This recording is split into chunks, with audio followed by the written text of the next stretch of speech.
आज हम विटामिन्स के आगे के भागों के बारे में बात करेंगे। वसा में घुलनशील विटामिन ई और के और water soluble vitamin C. Vitamin E की खोज सबसे पहले 1922 में इवांस एंड बिशप ने की थी और इसका वैज्ञानिक नाम टोकोफेरॉल है। यह एक पीले रंग का तेलीय पदार्थ है।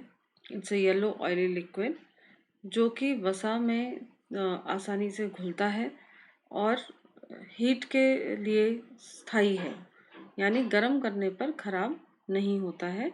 तकरीबन 100 डिग्री सेंटीग्रेड तक भी ये सुरक्षित रहता है। इसका जो वैज्ञानिक नाम है टोकोफेरॉल, तो इसका 1 मिलीग्राम जो अल्फ़ा टोकोफेरॉल होता है वो एक इंटरनेशनल यूनिट है टोकोफेरॉल की, जो कि दी जाती है उस समय पे जब किसी प्रकार की डेफिशिएंसी देखने को मिलती है विटामिन ई की। विटामिन ई के जो मुख्य कार्य हैं उसमें जो इम्पोर्टेंट काम है विटामिन ई का वो है ऑक्सीकरण रोधी के रूप में काम करना, या एक एंटीऑक्सीडेंट का जो इसका फंक्शन है वो ही सबसे मेजर फंक्शन है। और इसके बाकी सारे काम ज़्यादातर इस प्रॉपर्टी से या इस गुण से संबंधित होते हैं। Vitamin E prevents the oxidation of beta carotene and vitamin A in the intestine. हमने जब पहले विटामिन ए के बारे में डिस्कस किया था तो ये देखा था कि वो बहुत ही आसानी से ऑक्सीडाइज हो सकता है और हीट के लिए बहुत ज़्यादा स्टेबल नहीं है, हीट के प्रति बहुत स्थायी नहीं है। तो आंतों में जब अवशोषण हो रहा होता है सारे विटामिन्स का, एब्जॉर्प्शन का प्रोसेस जब होता है, उस वक्त विटामिन ई जो है वो बीटा कैरोटीन और विटामिन ए को ऑक्सीडेशन से बचाता है। इसका मतलब ये हुआ कि अगर आपके आहार में विटामिन ए है लेकिन विटामिन ई की कमी है, तो वो विटामिन ए ऑक्सीकरण के कारण नष्ट होने के चांसेस बहुत ज़्यादा हैं और उस कारण से भी विटामिन ए से संबंधित जो कमियां हैं वो दिखाई दे सकती हैं। दूसरा, अपने इसी गुण के कारण ये सेलेनियम को बचाता है। सेलेनियम और विटामिन ई दोनों ही बहुत अच्छे एंटीऑक्सीडेंट्स हैं, ऑक्सीकरण रोधी हैं। और अगर विटामिन ई की कमी होगी शरीर में तो सेलेनियम विटामिन ए को बचाने का काम करेगा। और क्योंकि इसकी आवश्यकता बहुत ही कम मात्रा में होती है, it is required in very small quantities, तो अगर विटामिन ई नहीं होगा डाइट में, तो सेलेनियम को अपना दूसरा काम छोड़ करके विटामिन ए को बचाने का काम करना पड़ता है। इसलिए it has a sparing action to selenium. जो फैट्स होते हैं उनका जब ऑक्सीडेशन होता है, जब वो खराब होने लगते हैं, तो उसको लिपिड पर ऑक्सीडेशन कहा जाता है या फैट का पर ऑक्सीडेशन कहा जाता है। और स्पेशली जो अनसैचुरेटेड फैट्स होते हैं जैसे सोयाबीन, सनफ्लावर, सेफ्लावर, उनमें जो गुण है ये बहुत ज़्यादा होता है। तो अगर आपके आहार में पोफा ज़्यादा है, अगर आप अनसैचुरेटेड फैट ज़्यादा खा रहे हैं, तो आपको ज़्यादा विटामिन ई की आवश्यकता है उसको इस ऑक्सीकरण से होने वाले नुकसान से बचाने के लिए।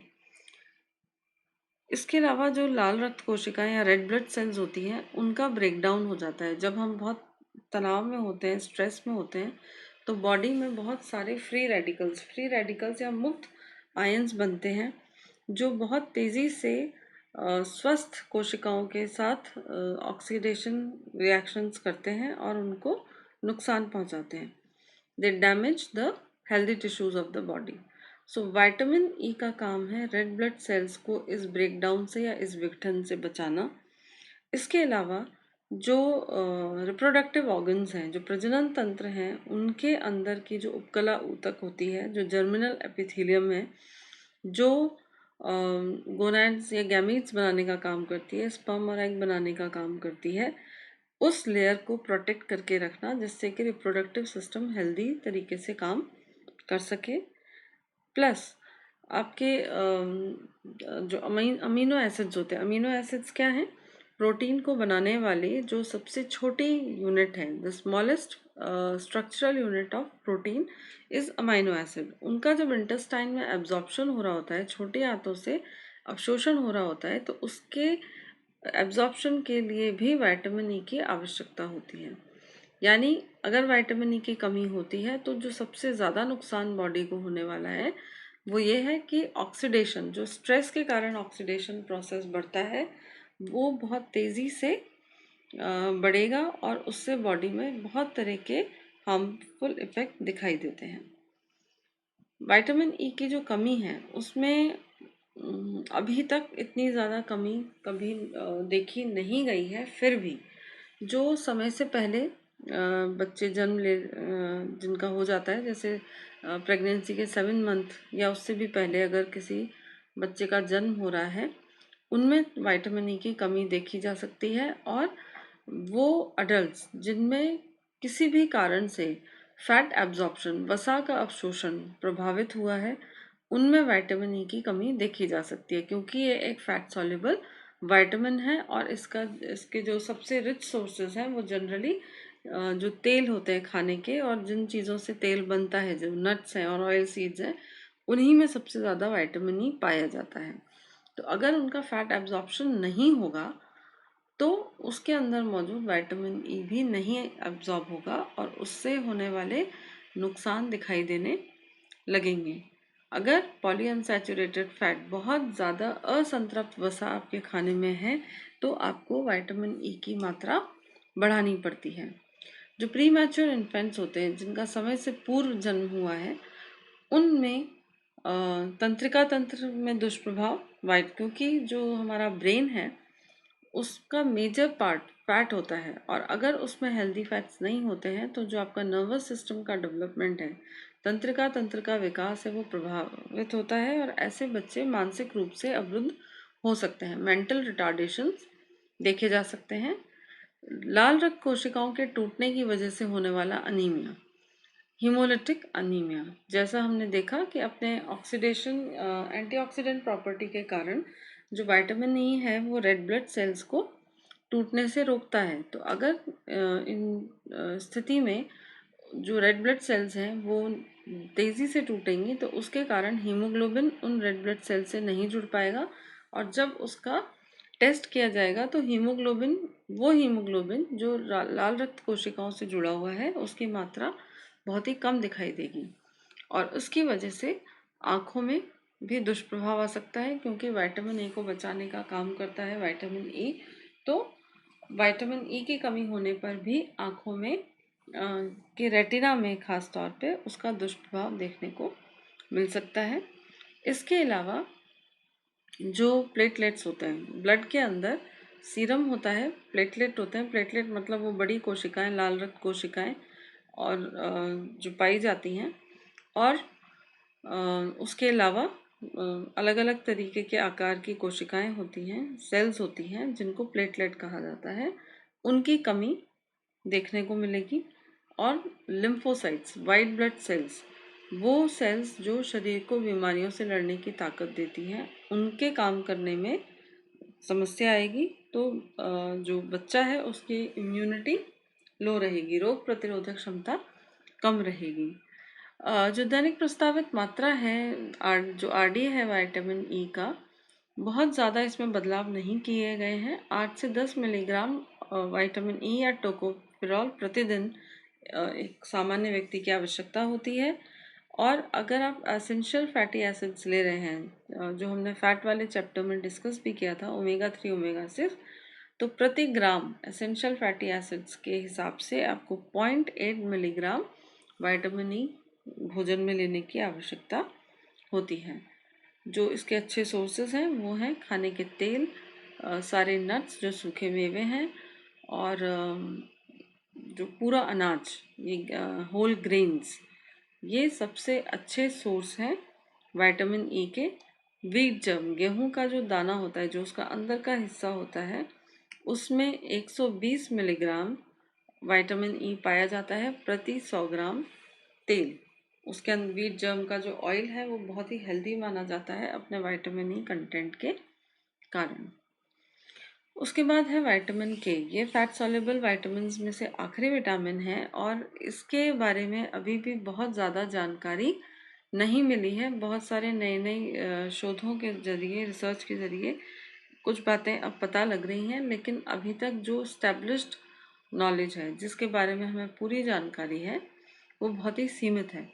और उसमें सबसे पहली बात यह है कि जो विटामिन के है उसकी खोज जो वैज्ञानिक हैं, जो डेनिश वैज्ञानिक हैं जिनका नाम डैम था, उन्होंने 1934 में की थी और उन्होंने ही इसका नाम विटामिन के रखा था।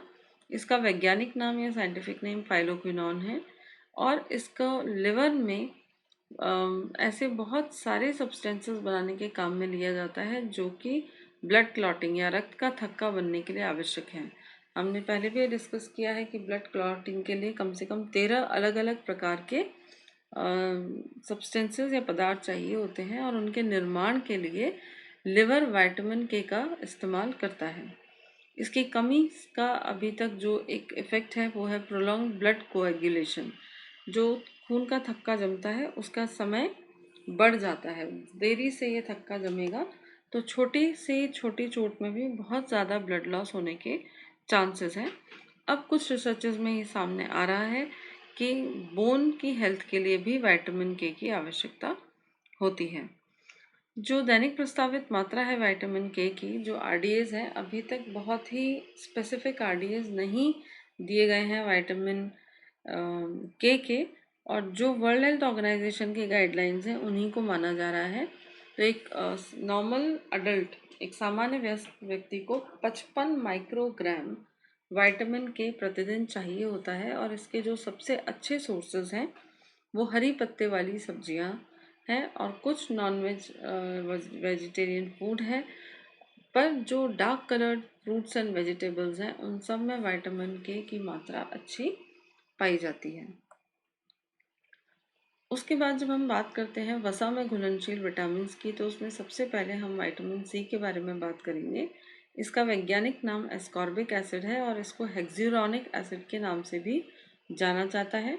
ये कलरलेस या रंगहीन है, ओडरलेस या गंधहीन, क्रिस्टलाइन, इसकी क्रिस्टल जैसी संरचना होती है, स्वाद में खट्टापन होता है और ये बहुत ही सरल एक यौगिक है, सिंपल कंपाउंड है जिसमें 6 कार्बन के अणु होते हैं जो कि ग्लूकोज से परिवर्तित होकर के एस्कॉर्बिक एसिड बनता है। यानी आपके ब्लड में अगर ग्लूकोज की कमी है तो भी विटामिन सी की कमी हो सकती है।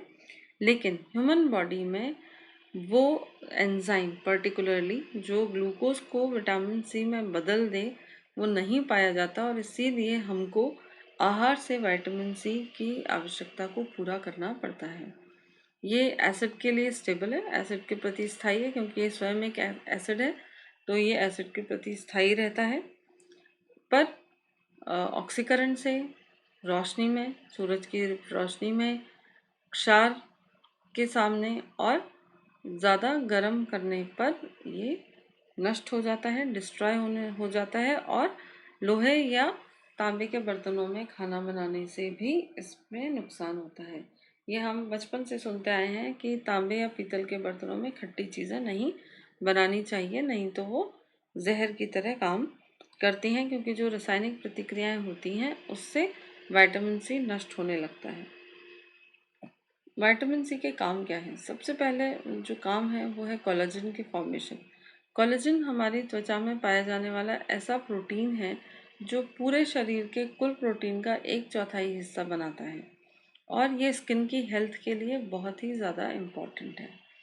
दूसरा काम है कार्निटीन बनाना। कार्निटीन वो पदार्थ है, जो वो सब्सटेंस है या वो मॉलिक्यूल है जो वसा को जब एब्जॉर्ब कर लिया जाता है, फैट को जब अवशोषित कर लिया जाता है आंतों में से, तो उसे कोशिकाओं के माइटोकॉन्ड्रिया तक ले जाने का काम करता है जिससे कि उसको एनर्जी के लिए रेस्पिरेशन के जरिए जलाया जा सके।